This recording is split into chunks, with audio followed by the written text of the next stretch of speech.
Bismillahirrahmanirrahim. Assalamualaikum warahmatullahi wabarakatuh.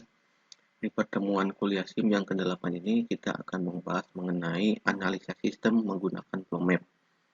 Nah, ini perlu diperhatikan kenapa? Karena untuk pertemuan ke-10, 11 sampai 14 nanti Anda harus presentasi menganalisa sebuah sistem menggunakan flow map. Makanya pada materi kali ini Anda tolong perhatikan, harus dimengerti karena nanti Anda harus membuat analisa sistem. Ya, materinya bahannya adalah ini.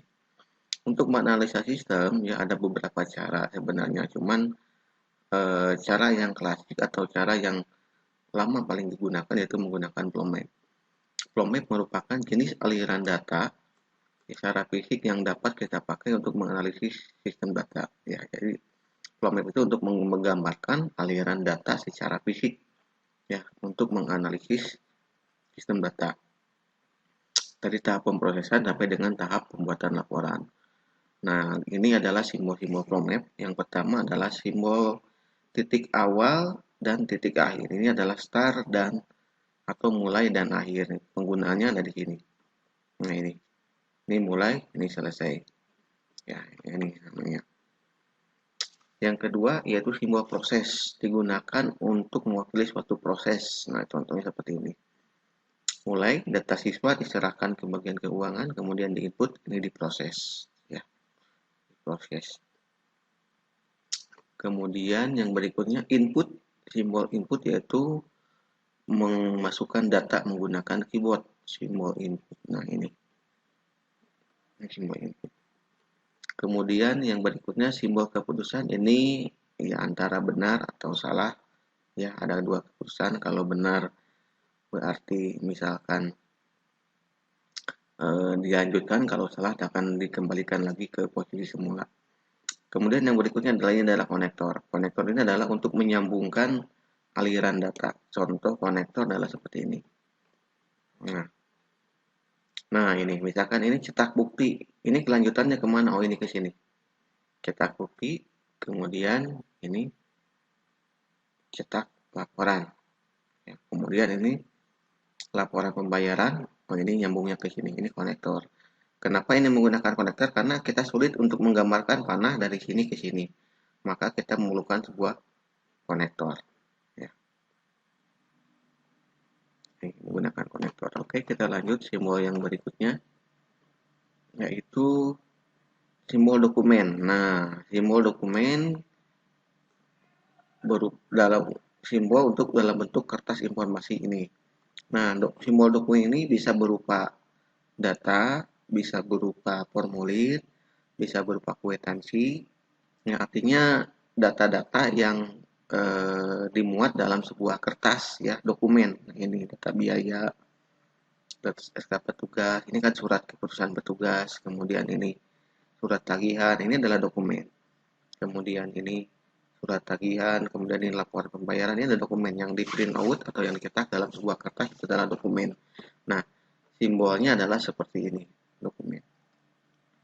Kemudian yang berikutnya arsip, yaitu simbol untuk memasukkan keluaran suatu prosedur pada lembar kerja, yaitu menyimpan dokumen bentuk fisik, misalkan ada surat diarsipkan atau ada bukti bayar diarsipkan, contohnya seperti ini. Nah, ini ada bukti pembayaran. Bukti pembayaran ini dibuat dua rangkap, satu diserahkan kepada mahasiswa, dan satu lagi ini ada simbol ini artinya diarsipkan. Diarsipkan di bagian keuangan. Ini simbol ini artinya arsip. Ya. Oke, kita lanjut yang berikutnya. Ini simbol arus, ya arus data. Nah, ini bisa ke kiri, ke bawah, ke atas. Nah, ini adalah simbolnya, menandakan arus datanya. Kemudian ini adalah simbol storage atau file atau tabel atau database ya. Storage tempat penyimpanan data. Ini bisa berupa tabel, file dan lain sebagainya. Nah, contoh misalkan ini. Data mahasiswa diserahkan ke bagian keuangan, diinput, diproses menghasilkan file tabel mahasiswa. Ya. Oke. Kita lanjut. Contoh kasus. Nah, ini minggu depan di pertemuan ke-9 Anda harus membuat tugas seperti ini ya. Ini ada contoh kasusnya. Buatlah analisa sistem pembayaran biaya pendidikan di universitas masuk ya. Nah, di sini kita tentukan dulu entitas yang terlibat dalam sistem pembayaran biaya pendidikan. Nah, di dalam entitas itu ada dua. Ada entitas dalam atau internal entitas, ada entitas luar atau eksternal entitas. Ya. Entitas internal adalah pelaku sistem yang berada pada sistem atau yang berada di dalam sistem. Ya, yang berada atau yang menangani sistem. Yang berada di dalam sistem. Nah, entitas dalam adalah ini. Bagian keuangan adalah entitas dalam. Karena berada dalam sebuah sistem. Karena sistemnya ada di sini. Yang mengoperasikannya adalah bagian keuangan. Nah, ini. Jadi, di sini entitas internal pada sistem pembayaran biaya pendidikan adalah bagian keuangan. Karena dia berada di dalam sebuah sistem yang mengoperasikan sistemnya. Kemudian entitas luar adalah pelaku di luar sistem yang berinteraksi dengan sistem. Nah, ini mahasiswa kan ini kan entitas dalam, ini entitas luar. Pimpinan divisi ini juga sama. Ya. Di luar sistem karena dia tidak mengoperasikan sistem. Kemudian ini juga sama. Mahasiswa juga sama. Ya. Itu adalah. Jadi di sini entitas eksternal yaitu ada dua, mahasiswa dan pimpinan divisi. Ada dua. Nah, setelah kita menentukan entitas, ya, kita selanjutnya yaitu menentukan tabel atau file yang dibutuhkan dalam biaya pendidikan. Nah, kalau bayar pendidikan otomatis kita membutuhkan file mahasiswa, file biaya, dan file petugas. Nah, yang pertama file mahasiswa. Bagaimana penggambaran flow map-nya? Ini kita mulai dari mahasiswa menyalahkan data mahasiswa ke bagian keuangan, kemudian data mahasiswa di input, diproses menghasilkan file atau tabel mahasiswa. Nah, ini tabel mahasiswa. Yang keduanya tabel biaya atau file biaya. Ya, biaya. Nah, ini biaya itu awal mulanya dari pimpinan divisi. Menyerahkan data biaya kepada bagian keuangan untuk diinput. Data biaya diinput, yang tadinya data biaya ini berupa kertas, lembaran kertas, kemudian diinput, kemudian diproses, sehingga terbentuklah tabel atau file biaya, tabel biaya. Ya, oke. Yang berikutnya tabel petugas. Siapa petugas itu? Petugas itu yang mengoperasikan sistem ini atau bagian keuangan. Dari siapa awal mulanya? Yaitu awal mulanya dari pimpinan divisi. Ada SK petugas, diserahkan SK petugas ke bagian keuangan untuk diinput, kemudian diproses sehingga menghasilkan tabel petugas. Nah, ini adalah ada 3 buah tabel atau file petugas, biaya, dan mahasiswa. Ini kita sudah menentukan. Nah, yang berikutnya adalah yang terakhir subsistem. Ya, di dalam pembayaran biaya pendidikan ada 2 buah subsistem. Yang pertama sistem penagihan, yang keduanya sistem pembayaran. Kenapa ada sistem penagihan? Karena kita untuk memudahkan untuk mengecek mahasiswa siapa saja yang belum melakukan pembayaran. Makanya di awal bulan atau di awal semester itu semuanya memiliki tagihan. Ya, kan nanti yang sudah membayar berarti tagihannya 0, yang belum bayar masih memiliki tunggakan atau tagihan. Jadi ada 2 subsistem. Subsistem itu seperti transaksi. Ya, kalau misalkan di perpustakaan, subsistemnya berarti peminjaman dan pengembalian. Kalau misalkan persediaan, pembelian dan penjualan itu adalah subsistem.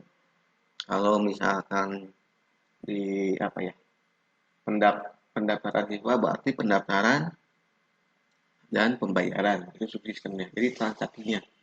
Ya. Kalau di pinjaman berarti ada transaksi pinjaman dan transaksi angsuran. Itu adalah subsistem. Ya. Nah, subsistemnya ada 2. Yang pertama sistem tagihan, yang kedua sistem pembayaran. Oke, kita sistem tagihan dulu. Nah, setiap awal trimester kita bagian keuangan diinput dulu tagihan, di mana untuk proses tagihan itu memerlukan beberapa file. Yang pertama file petugas. Nah, kalau membutuhkan file, ini filenya ke dalam proses. File petugas, file biaya, dan file mahasiswa. Nah, ketiga file ini dibutuhkan untuk melakukan proses transaksi tagihan. Nah, dari ketiga file ini menghasilkan file yang namanya tagihan. Kemudian dicetak, muncullah surat tagihan atau surat pemberitahuan kepada mahasiswa bahwa pembayaran harus dilakukan pada tanggal sekian. Ya. Nah, jadi semuanya punya hutang nih karena belum melakukan pembayaran. Nah, Setelah dilakukan transaksi tagihan, baru kita masuk ke transaksi pembayaran. Bagi mahasiswa yang melakukan pembayaran dengan membuat surat tagihan, kemudian diinput oleh bagian keuangan, ya, kemudian memerlukan file tagihan, karena bagian keuangan memproses pembayaran itu membutuhkan data, membutuhkan file. File yang dibutuhkannya apa? File yang dibutuhkannya itu file atau tabel tagihan dan tabel petugas. Ya, nanti karena yang memproses transaksinya adalah petugas. Nah, dari kedua file ini sehingga nanti menghasilkan file pembayaran biaya pendidikan. Nah, bagi mahasiswa yang melakukan pembayaran, maka nanti akan dikasih bukti pembayaran. Nah, maka di sini ditagihannya akan nol, tidak punya tagihan atau tidak punya tunggakan. Nah, bagi mahasiswa yang tidak melakukan pembayaran di sini, maka dia akan memiliki tunggakan. Maka di sini akan dibuat sebuah laporan, ya. Ada dua laporan yang sini, dari sini ada laporan pembayaran dan laporan belum bayar. Oh ini, maaf, seharusnya ada garis dari pembayaran, ya, dari panah dari tabel pembayaran ada panah ke cetak laporan. Ini harusnya ada, ya. Ada laporan pembayaran, ini nanti diserahkan ke pimpinan divisi. Kemudian laporan yang belum bayar juga sama, diserahkan ke pimpinan divisi. Nah, ini sampai di sini selesai, ya. Ini harusnya ada gambar selesai di sini. Ini mau selesai. Ya, oke. Untuk materinya dicukupkan dulu sekian. Sebelum nanti kita lanjutkan lagi dengan pembahasan untuk mengenai tugas.